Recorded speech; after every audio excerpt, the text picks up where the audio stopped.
दोस्तों, अगर आपको भी भारत और इंग्लैंड के बीच खेले जा रहे हैं चौथे टेस्ट मैच के तीसरे दिन का महामुकाबला पसंद आया हो तो हमारी इस वीडियो को दिल से एक लाइक जरूर कीजिएगा। आज की इस वीडियो को लाइक टारगेट सिर्फ और सिर्फ 3000 लाइक्स है, तो लाइक करना तो बिल्कुल भी मत भूलिएगा। तो अब आपका ज्यादा समय ना लेते हुए फटाफट तीसरे दिन की सुपर एक्साइटिंग हाइलाइट्स को दिखाते हैं।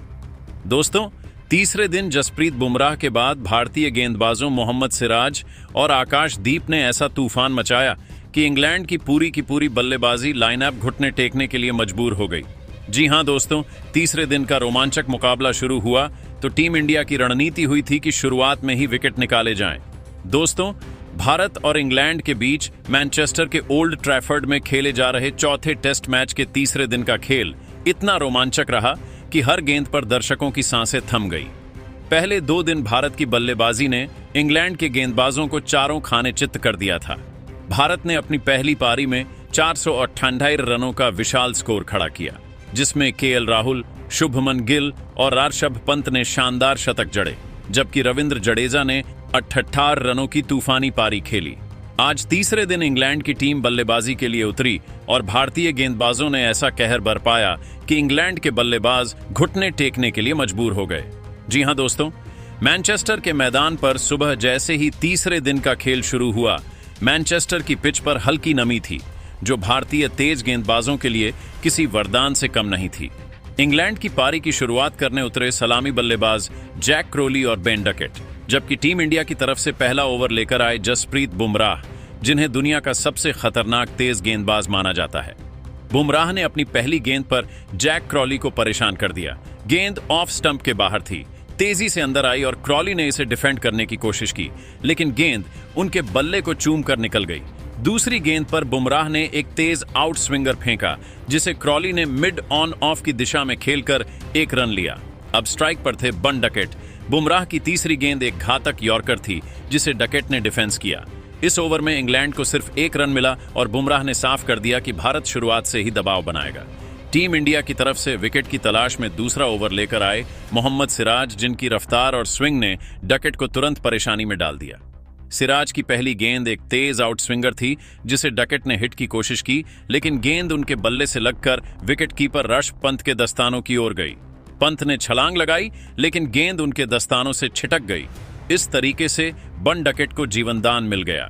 सिराज दूसरे ओवर में कोई रन नहीं दिया और इंग्लैंड का स्कोर था 1 रन बिना किसी नुकसान के।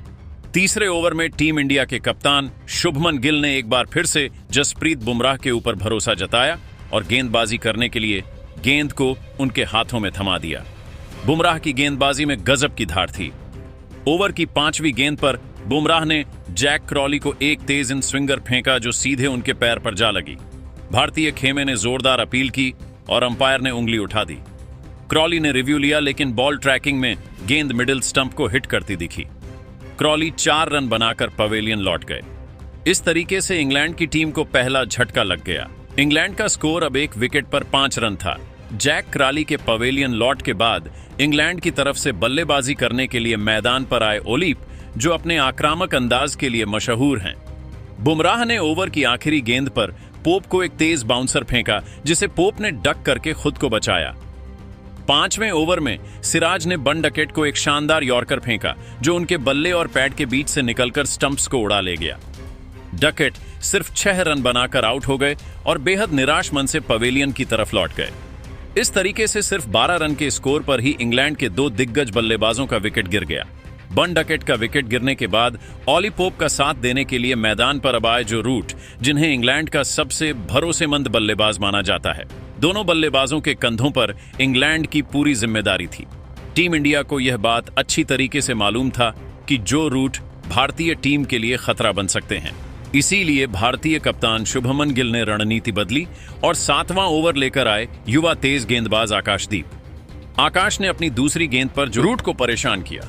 गेंद ऑफ स्टंप के बाहर थी और रूट ने उसे ड्राइव करने की कोशिश की, लेकिन गेंद उनके बल्ले का बाहरी किनारा लेते हुए स्लिप में यशस्वी जायसवाल के पास गई। जायसवाल ने शानदार कैच लपका और रूट बिना खाता खोले पवेलियन लौट गए। इस तरीके से भारतीय गेंदबाजों के खतरनाक गेंदबाजी के सामने मात्र 12 और उनके स्कोर पर इंग्लैंड के 3-3 विकेट गिर गए। भारतीय टीम ने मुकाबले में मजबूती से अपनी पकड़ बना रखे थे और इंग्लैंड की टीम को किस मुकाबले में बने रहने के लिए एक बड़ी साझेदारी की जरूरत थी। एक छोर से इंग्लैंड के विकेट गिरते जा रहे थे, लेकिन दूसरी तरफ ओली पोप मैदान पर डटे हुए थे, जो रूट के पवेलियन लौटने के बाद इंग्लैंड की तरफ से बल्लेबाजी करने के लिए मैदान पर अब आए हैरी ब्रुक, जो अपनी तेज तर्रार बल्लेबाजी के लिए जाने जाते हैं। 10वें ओवर में भारत ने गेंदबाजी फैला बदलाव किया और गेंद सौंपी रविंद्र जडेजा को। जडेजा ने अपनी पहली गेंद पर ब्रुक को परेशान किया। उनकी गेंद टर्न और बाउंस के साथ आई, लेकिन ब्रुक ने इसे सावधानी से डिफेंड किया। जडेजा ने इस ओवर में सिर्फ 2 रन दिए, जिसमें ब्रुक ने एक सिंगल और पोप ने 1 रन लिया। 15वें ओवर तक इंग्लैंड का स्कोर 3 विकेट पर 40 रन था। ओली पोप और हैरी ब्रुक ने सतर्कता के साथ बल्लेबाजी की। सिराज और बुमराह लगातार विकेट की तलाश में थे, लेकिन ब्रुक ने अपने अनुभव का परिचय देते हुए कुछ शानदार शॉट्स खेले। 18वें ओवर में सिराज ने एक शानदार कवर ड्राइव की अनुमति दी, जब ब्रुक ने उनकी गेंद पर 4 रन बटोरे।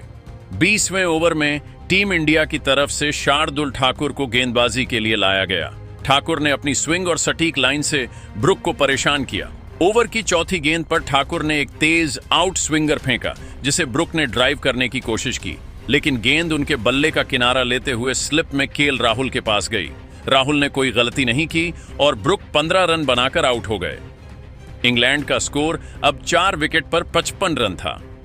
हैरी ब्रुक का विकेट गिरने के बाद मैदान पर अब आए खुद इंग्लैंड के कप्तान बन स्टोक्स, और उनके कंधों पर पारी को संभालने की जिम्मेदारी थी।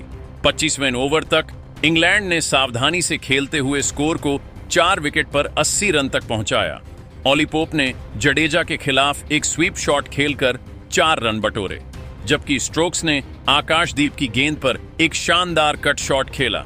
लंच से ठीक पहले 30वें ओवर में वॉशिंगटन सुंदर को गेंदबाजी के लिए लाया गया। सुंदर ने अपनी ऑफ स्पिन से ओली पोप को परेशान किया। ओवर की 5वीं गेंद पर सुंदर ने एक फ्लाइटेड गेंद फेंकी, जिसे पोप ने ड्राइव करने की कोशिश की, लेकिन गेंद टर्न होकर उनके बल्ले का किनारा ले गई और स्लिप में शुभमन गिल ने आसान कैच पकड़ लिया। पोप 20 रन बनाकर आउट हुए। लंच के समय इंग्लैंड का स्कोर 5 विकेट के नुकसान पर 100 रन था। अब इंग्लैंड की पारी को बन स्टोक्स और जेमी स्मिथ मिलकर संभाल रहे थे और इंग्लैंड की उम्मीदें अब इन दोनों पर टिकी थीं। लंच के बाद भारतीय गेंदबाजों ने और भी आक्रामक रुख अपनाया। 31वें ओवर में जसप्रीत बुमराह ने बेन स्टोक्स के खिलाफ तेज गेंदबाजी की।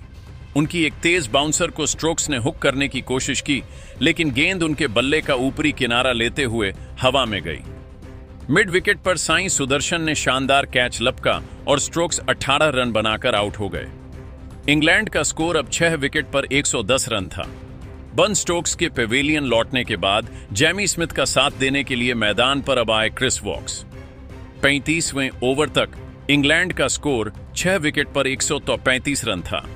जेमी स्मिथ और क्रिस वॉक्स ने सावधानी से बल्लेबाजी की।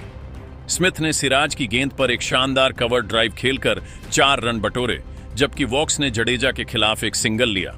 40वें ओवर में रविंद्र जडेजा ने फिर से कमाल दिखाया।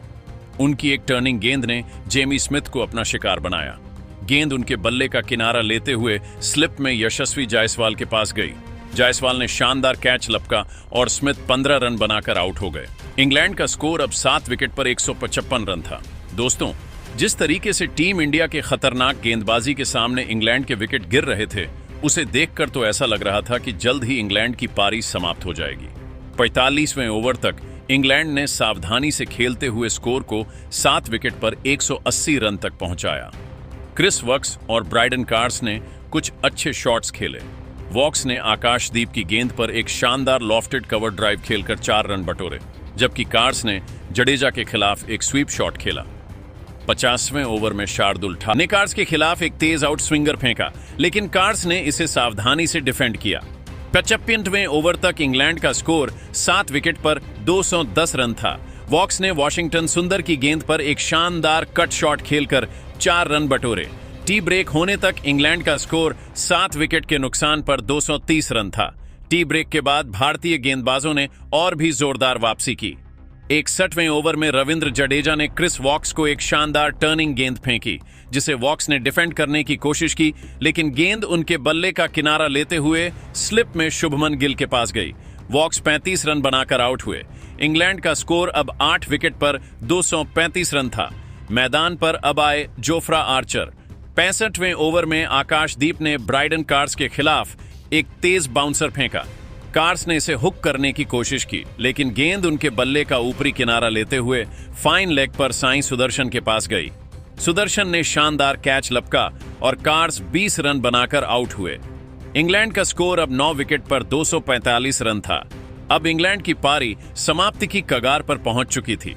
70वें ओवर तक इंग्लैंड का स्कोर 9 विकेट पर 245 रन था, 260 रन था। जोफ्रा आर्चर और शोएब बशीर ने कुछ अच्छे शॉट्स खेले।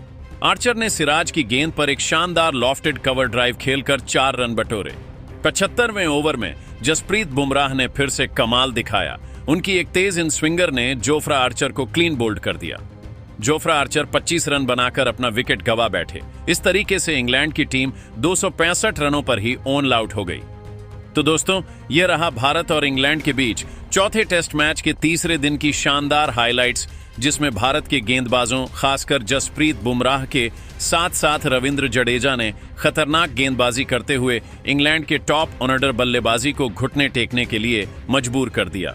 इसके बाद मोहम्मद सिराज, आकाशदीप और शार्दुल ठाकुर ने भी जबरदस्त गेंदबाजी करते हुए इंग्लैंड की पारी को समाप्त कर दिया। दोस्तों, तीसरे दिन टीम इंडिया की तरफ से गेंदबाजी करते हुए जसप्रीत बुमराह ने 4 विकेट, रविंद्र जडेजा ने 3 विकेट लिए, तो वहीं मोहम्मद सिराज, आकाशदीप और शार्दुल ठाकुर ने 1-1 विकेट लिया। इंग्लैंड की ओर से क्रिस वॉक्स ने सबसे ज्यादा 35 रन बनाए, लेकिन कोई भी बल्लेबाज भारतीय गेंदबाजों के सामने टिक नहीं सका। भारत को अब 235 रनों की विशाल बढ़त हासिल है और चौथा दिन बेहद रोमांचक होने वाला है। तो दोस्तों, देखा आपने कैसे टीम इंडिया ने शानदार वापसी करते हुए न सिर्फ तीसरे टेस्ट मैच में हार का बदला लिया, बल्कि चौथे टेस्ट मैच में मजबूत स्थिति में है। और ऐसा लग रहा है कि अब भारतीय टीम चौथे टेस्ट मैच को जीतकर सीरीज को 2-2 से बराबर कर देगी।